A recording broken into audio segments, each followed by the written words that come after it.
Samaj party అనేది కేవలం Praveen Kumar sir వచ్చిన తర్వాత కేవలం ఈ 2 సంవత్సరాల నుంచి మేము చేస్తున్న ఉద్యమం కాదు. మరి దాదాపు 30 సంవత్సరాల నుంచి తెలంగాణ రాష్ట్రంలో బహుజన్ సమాజ్ పార్టీ కార్యకర్తలు మరి బహుజన రాజ్యం కోసం పోరాటం చేస్తున్నారు. అయినప్పటికీ కూడా బహుజన రాజ్యం రావట్లేదు అని అంటే మా రాజకీయంలో ఎక్కడో ఒక దగ్గర ఉద్యమ రాజకీయాలతో పాటు మేము కూడా పార్లమెంట్ ఎన్నికల రాజకీయం కూడా చేయాలి అని చెప్పేసి నిర్ణయించుకొని మరి ఈ రానున్న పార్లమెంట్ ఎన్నికల కోసం బహుజన్ సమాజ్ పార్టీ భారతీయ రాష్ట్ర సమితి మరి బీఆర్ఎస్ బీఎస్పీ కూటమి ఏర్పాటు చేసుకోవడం జరిగింది. మరి రాజకీయ కోణంలో మేము ఒక కూటమిని ఏర్పాటు చేసుకున్నామే కానీ మా రంగులని మేము మార్చుకోవట్లేదు. మేము ఇప్పటికీ కూడా ఎత్తుకున్నది ఇదే నీలి ఉద్యమం మాత్రం, ఈ నీలి జెండాను మాత్రమే. ఇక్కడ ఉండే సామాన్య ప్రజలు మాత్రం దాన్ని ఎంతో చక్కగా దాన్ని మమ్మల్ని ఆశీర్వదిస్తున్నారు అని భావిస్తున్నాం.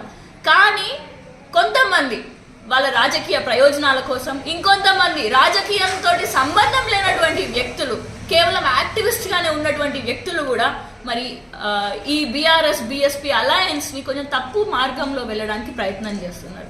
మరి దాంట్లోనే మరి ఎంతో మంది మాకు సపోర్ట్ చేస్తుంటే ఈ కొంతమంది కొండా సురేఖ లాంటి వ్యక్తులు, అదేవిధంగా మన సిర్పూర్లో కోనేరు కోనప్ప లాంటి వ్యక్తులు, ఇంకొంతమంది యాక్టివిస్టులు దీనికి ఎంతో మన ప్రవీణ్ కుమార్ సార్ని కానీ లేకపోతే బహుజన్ సమాజ్ పార్టీని కానీ తప్పుద్రోవ పట్టించే విషయం వస్తుంది. మరి దానికి మేము ఇచ్చే సమాధానం ఒక్కటే, కొండ సురేఖ గారు మీరు ఎన్ని పార్టీలు మార్చలేరు, మీ కండువాలే మీరు మార్చిళ్ళు. వైఎస్ఆర్ సిపికి పోయిళ్ళు, టీఆర్ఎస్కి పోయిళ్ళు, మళ్ళా తర్వాత కాంగ్రెస్కి వచ్చిళ్ళు. మరి మీరు మంత్రులు అవ్వడానికి ఎమ్మెల్యేలు అవ్వడానికి మాత్రం మీకోసం మీరు పార్టీలు మార్చొచ్చు. అదే మీరు మర్చిపోయిలా మహబూబాబాద్ లో మీరు జగన్ గారిని స్వాగతిస్తున్న సమయంలో తెలంగాణ ఉద్యమకారులపైనే మీరు ఫైరింగ్ చేయించిళ్ళు. మరి తెలంగాణ బిడ్డల పైన మీరు ఫైరింగ్ చేయించిళ్ళు. ఆ గూండాయిజాన్ని మీరు మర్చిపోయిల్లా.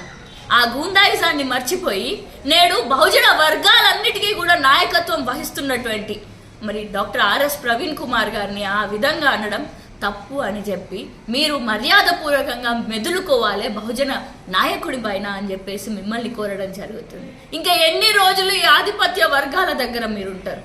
మరి బహుజన సమాజ్ పార్టీ నేడు బీఆర్ఎస్ పార్టీతో పొత్తు వెళ్ళడానికి కేవలం ఒకటి, ఏనాడైనా కూడా బహుజన రాజ్యం మేము సంపాదించుకుంటామని చెప్పేసి ఆ రాజకీయ కోణంగానే, ఆ రాజకీయ స్ట్రాటజీలో భాగంగానే నేడు పొత్తులోకి వెళ్ళడం జరిగింది.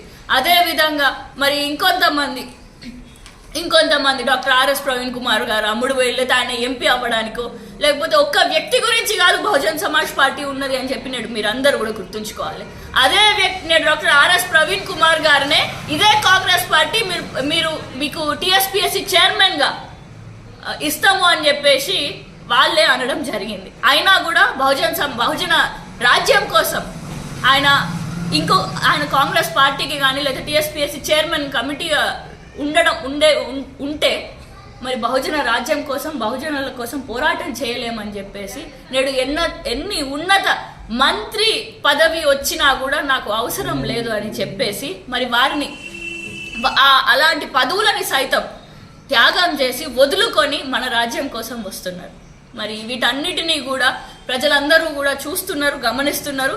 మరి మీలాంటి చెంచాగిరి చేసేవారి మీ ఆలోచనలు కాదు మాకు కావాల్సింది, మాకు ప్రజల అంగీకారం కావాలి. మరి రానున్న పార్లమెంటు ఎన్నికల్లో కూడా మా ప్రజలు, మా బహుజన వర్గాలన్నీ కూడా ఆశీర్వదిస్తాయి అని చెప్పేసి మేమందరం కూడా కోరుకుంటున్నాము.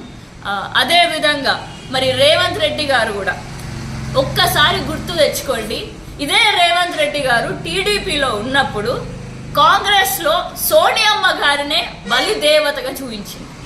మరి ఆ బలిదేవత అని చెప్పేసి చెప్పిన రేవంత్ రెడ్డి గారిని నేడు మన తెలంగాణ రాష్ట్రానికి కాంగ్రెస్ నుంచి ముఖ్యమంత్రిగా చేసిండు. మరి ఆనాడు మీరు చేసిన వాక్యాలు మీరు మర్చిపోయిల్లా? మరి నేడు మా బహుజన్ సమాజ్ పార్టీ వ్యక్తులను ఎప్పుడు దూషించాం. మేము ఎప్పుడైనా కూడా బహుజన రాజ్యం కోసం మరి బహుజనుల పైన అన్యాయం జరిగితే ఇప్పటికీ కూడా ఎవరు అన్యాయం చేసినా మేము వాళ్ళని వాడిపైన మాట్లాడుతూనే ఉంటాము అని చెప్పి తెలియజేస్తున్నాను. అదే విధంగా మన జాతీయ రాజకీయాల్లోకి వస్తే మరి కూటమి అనేది ఒక చిన్న చూపుగా మీరు చూస్తున్నారు కదా కాంగ్రెస్ ప్రభుత్వం మాకేదా, మరి మీకేం బలం వస్తుంది అని చెప్పి మీరు ఇండియా అలయన్స్లోకి పోయిళ్ళు. మరి ఇండియా అలయన్స్ అనే కూటమిని ఎందుకు పెట్టుకున్నారు? మరి ఆ ఇండియా కూటమి అనేది కాంగ్రెస్ పార్టీ మీరు పెట్టుకున్నారు. మరి ఇప్పుడు మేము బీఎస్పీ బీఆర్ఎస్ కలిసి ఒక కూటమి పెట్టుకుంటే ఇది తప్ప? మరి మీ ఇండియా కూటమి నుంచే మన బీహార్ నిషిత్ కుమార్ గారు బీహార్ ముఖ్యమంత్రి గారు ఆయన మళ్ళీ ఇండియా కూటమిని వదిలేసుకొని ఎన్డీఏ కూటమికి పోయిళ్ళు. అదేవిధంగా మన కేరళలో సిపిఐ కాంగ్రెస్ పార్టీ అక్కడే వ్యతిరేకంగా ఆపోజిషన్గా ఉండే క్రమంలో మరి ఇండియా కూటమికి పోయినప్పుడు మరి కాంగ్రెస్ సిపిఐ అక్కడ కేరళలో ఏ విధంగా ఆపోజిషన్లో ఉంటున్నారు? మరి ఈ విధంగా గమనిస్తే మరి మీ కూటమికి తప్పు లేనప్పుడు మా కూటమికి తప్పు ఎందుకు వస్తుంది? మరి ముందు మమ్మల్ని మా దగ్గర మీరు ఏళ్ళు చూపిస్తున్నారంటే మిగిలిన 4 ఏళ్ళు అది మీ దిక్కు కూడా చూపించుతున్నాయని చెప్పేసి తెలంగాణ కాంగ్రెస్ ప్రభుత్వాన్ని తెలంగాణ కాంగ్రెస్ నాయకులందరూ కూడా గుర్తుంచుకోవాలని చెప్పి తెలియజేసుకుంటూ మరి రానున్న రోజుల్లో తప్పకుండా మరి తెలంగాణ రాష్ట్రంలో జరిగేటటువంటి పార్లమెంట్ ఎన్నికల్లో ఈ బీఆర్ఎస్ బీఎస్పీ కూటమిలో బరాబర్ బహుజన తెలంగాణని చూస్తారు అని చెప్పేసి కూడా మీ అందరికీ తెలియజేసుకుంటూ ఒక గొంతుగా మన బహుజన నాయకులకి ఒక గొంతుగా ఉండాలి అని అంటే తప్పకుండా బీఎస్పీ బీఆర్ఎస్ కూటమిని ప్రతి ఒక్కరు స్వాగతించాలి.